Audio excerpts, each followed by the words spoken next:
You wake up in the morning and you see a pile of urine where your dog was sleeping.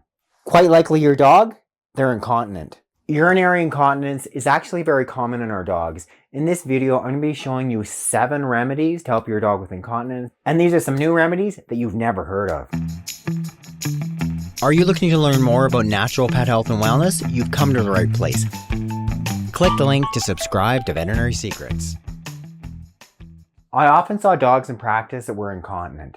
So what that means is the urinary bladder, it's not acting normally. The bladder is controlled by a sphincter, that's the little muscle at the end of it. And for instance, when your dog is sleeping, there should be involuntary control. In many of our dogs, especially our spayed female dogs, that's not working properly. Hence you're seeing this urine, especially when they wake up in the morning. For the bladder to work normally and for that sphincter to stay closed, there's 2 big things that need to happen. Number 1, your dog needs to have adequate levels of a hormone, primarily estrogen. Estrogen, it directly works on that sphincter, and in our spayed female dogs, we've removed their ovaries, we've removed their primary source of estrogen, hence that's why so many of the spayed female dogs are incontinent. The other big thing, we need the nerves to function properly. The sphincter, it's just a muscle that's innervated. And if we have these dogs that have neurologic conditions, for instance, there's a condition called degenerative myelopathy where there's a loss of innervation in the rear part of your dog, that can directly affect the bladder. This is something we'll also see for a dog that, for instance, has prolapsed a disc. Once again, the nerves are compromised. That could be affecting the bladder. Then we're seeing a dog that's incontinent. Conventionally in veterinary practice, there's a couple of options. Number 1, there's a hormone called stilbestrol. It's an estrogen-based hormone. And that's one typically we were prescribing in practice. Now there's a newer drug called phenylpropanolamine. And what it's doing is directly working on the sphincter itself, increasing the muscle tone. But both of these are conventional medications. They can have a host of different side effects, and there's something your dog's going to need to stay on, likely lifelong. Fortunately, there's a number of natural options you can consider. Number 1, we have flax oil. Flax oil is especially high in a natural plant estrogen called a phytoestrogen, but it doesn't have the same side effects of these conventional veterinary hormones, and it is a whole lot less expensive, a whole lot safer. It's also a really good source of the omega-3 fatty acids. Could also help your pet if they're arthritic. A standard flax oil dose for our dogs, about a half a teaspoon. It's much here for 10 pounds of body weight daily. It's good for people, and it tastes flaxy. Good for you. This is something you need to give for a full 30 days and assess whether it's beneficial or not. Number 2, we have flax in a different form. This is ground flaxseed. Ground flaxseed, it contains the phytoestrogens, those plant estrogens, which can potentially help your dog become continent again. So it's working much the same way that flax oil is working. It's also a great source of fiber, and once again, also a great source of the omega-3 fatty acids. You can get the whole seeds, grind them yourself, or just purchase them pre-ground like it is here. Dose is similar to the oil. Tool is 20 pounds, should be getting 1 teaspoon. So 1 teaspoon per 20 pounds of body weight daily. Something, once again, you're going to need to give it for a full 30 days and then assess, is it helping or not. Generally, most dogs will take it if you just mix it into their food. And I'll show you here with Tula. She'll probably actually lick it. She kind of likes it. It's got a bit of a nutty flavor. So what do you think? See, like even Tula is just taking raw ground flaxseed. Great option. Number 3, this is a natural product coming from corn. It's called corn silk. When you purchase corn in a husk, you know those little tassels at the top of the corn husk? That's called corn silk. So here I purchased a whole bunch of it in bulk. It cost me about $3. Pretty darn inexpensive. If you want to save even more money, get yourself some corn. You can dry it. You've got corn silk. It's also sold in a number of places already pre-made into a tablet. Pretty standard tablets. They're about 1,000 milligrams per tablet. Corn silk can benefit your incontinent dog in a number of different ways. Number 1, it's directly anti-inflammatory for the bladder. In many of the bladder support formulas, they include corn silk. May be beneficial for an animal that has a urinary tract infection. Seems to have some antibacterial properties. But one of the big ways that the corn silk is working for incontinence, it is also a phytoestrogen. It contains these natural plant estrogens. So once again, it's mimicking this hormone stilbestrol that many of our spayed female dogs have lost, but in a natural way. It's a plant-based, holistic way. Typical corn silk doses, It's about 200 milligrams per 10 pounds of body weight daily. You're going to be giving about a teaspoon, about yay amount. You're going to need to be mixing that into your dog's food, adding a bit of canned or something's tasty to get them to consume it. Because, I mean, I'll do a taste test myself. It's just like this dry sort of, I don't know, hairy furry thing.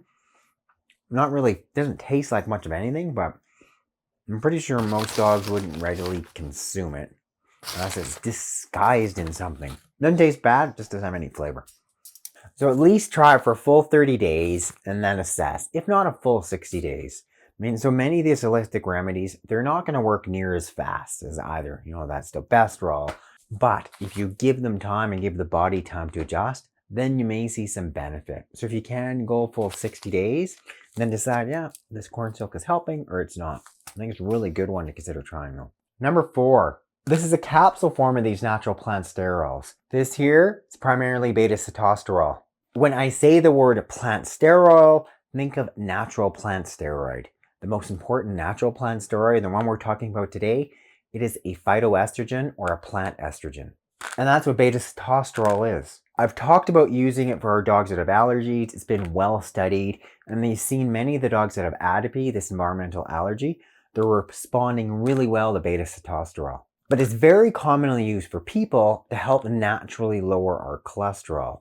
So instead of being on these pretty questionable drugs, these statins, which have their whole host of other problems, something you may want to consider, trying these plant sterols. But because high cholesterol, it is such a huge issue in the human population, there is a whole bunch of natural products to treat it. It might come under something like this name, sterols and sterolins, cholesterol. The label claim is it helps lower blood total and LDL cholesterol. That's considered the bad cholesterol. It's typically in another base, so this one is in flaxseed oil, which we know is great. It's another good source of the plant estrogens, along with the beta-sitosterol, the phytosterols. A standard dose of the beta-sitosterol, about 40 milligrams per 10 pounds of body weight daily. Each capsule here, it has 150 milligrams of beta-sitosterol, so a little 20-pound dog like Tula should be getting about 80 milligrams a day. Each capsule is 150 milligrams, meaning Tula will be getting about a half a capsule once a day. So think about this, about a half a capsule per 20 pounds of body weight daily. If you have a spayed female dog that is incontinent, maybe you tried a couple of the other holistic remedies, nothing has worked, really consider you to try this. So just look for the beta-sitosterol. It's going to be in the cholesterol lowering supplement for people. Try that on your dog. Try it for at least 30 days and then assess, is it working or not? Number 5, this here, stinging nettle. Nettle is traditionally used as a natural antihistamine, a natural anti-inflammatory, and I've talked extensively about it for use in our dogs with allergies. It's a really important natural antihistamine, but it can also help incontinent dogs. The nettle is anti-inflammatory, it can decrease inflammation in the bladder, but it is also a source of these phytoestrogens. The plant estrogens, we're looking at a spayed female dog that is dribbling urine. Nettle is very safe, and it's a great source of natural vitamins and minerals. A standard nettle dose, about 1 teaspoon per 20 pounds of body weight daily. You're going to need to do this for at least 30 days, if not 60 days, and assess whether it's beneficial or not. If you have an older dog that has neurologic conditions, i.e. they may be dragging their paws or knuckling, then it's possible that it's a neurologic condition that is the cause of the incontinence. Or perhaps you have a dog that has a lower back injury, maybe they prolapsed a disc. Once again, it could be that their nerves are pinching, they're affected, and that's why they're dribbling urine. That's why you're seeing this puddle of urine. There's just 2 remedies in particular which may help with neurogenesis. Specifically, they're acting on the nerves. They may help actually have nerves regrowing, re-stimulating nerves of that urinary bladder, so your dog becomes continent again. So number 6, this is the medicinal mushroom. This is lion's mane. Lion's mane, it's one of the really important medicinal mushrooms. It's used for immune support. It's used because it's a great natural antioxidant. But also some research has now come out showing it's potentially beneficial for the nervous system, and in particular for nerves that have been damaged. There's been trials with lion mane on dogs that have DM or degenerative myelopathy. Here they're losing that essential myelin sheath.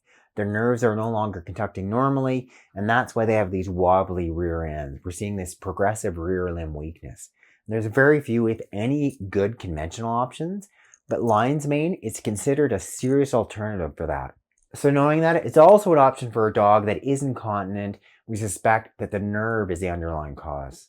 Very safe, minimal to no side effects, pretty typical dog dose, 100 milligrams per 10 pounds of body weight twice daily. This lion's mane extract here, it's pretty concentrated. Each capsule is about 1,000 milligrams. So if we're looking at a 20-pound dog, we're doing about a quarter of a capsule once a day. Then number 7. In particular, we're looking at the cannabinoid CBG or cannabigerol. It's in our new formula, Dr. Jones's Ultimate Cannabinoid Blend for dogs and cats. CBG or cannabigerol, it's also being studied for dogs that have degenerative myelopathy and other neurologic conditions. They've seen in some studies it can also help with neurogenesis, that's the regrowth of nerves. If you have a dog that's incontinent, in particular an older dog, we suspect there's an underlying neurologic condition, and you've never tried some of these other medicinal cannabinoids, in particular, you need to be looking at CBG, and it's now in our cannabinoid blend. Pretty typical dose for the cannabinoids, i.e. CBG, it's about 3 milligrams per 10 pounds of body weight daily. So with our new supplement here, that would be 1 drop per 10 pounds of body weight daily. It has 4 different cannabinoids in it. We have CBD, the cannabinoid we all know about, has CBC, CBG, and CBN. And all of them are also great anti-inflammatories. So if you have a dog that is particularly painful, perhaps arthritis, hasn't responded just as well to CBD, you may want to try the cannabinoid blend. And as you can see, the poodle likes it just as much as she likes CBD. Yum! What do you think of that? And when we're looking for a neurologic disorder, it's something you need to try for at least 60 days, if not 90 days. If you can commit to a 3-month trial, 90 days, then you've given it a reasonable period of time. You've got an incontinent dog, don't give up hope. Doesn't mean you need to be on those conventional veterinary medications. Try one of the remedies, try for at least 30 days. You may see a big difference. Thanks so much for watching this edition of Veterinary Secrets of our 7 new dog incontinence remedies. Click up there to subscribe, hit the bell to sign up for notifications, and when you click that link directly in the box below, I can send you a copy of my free book.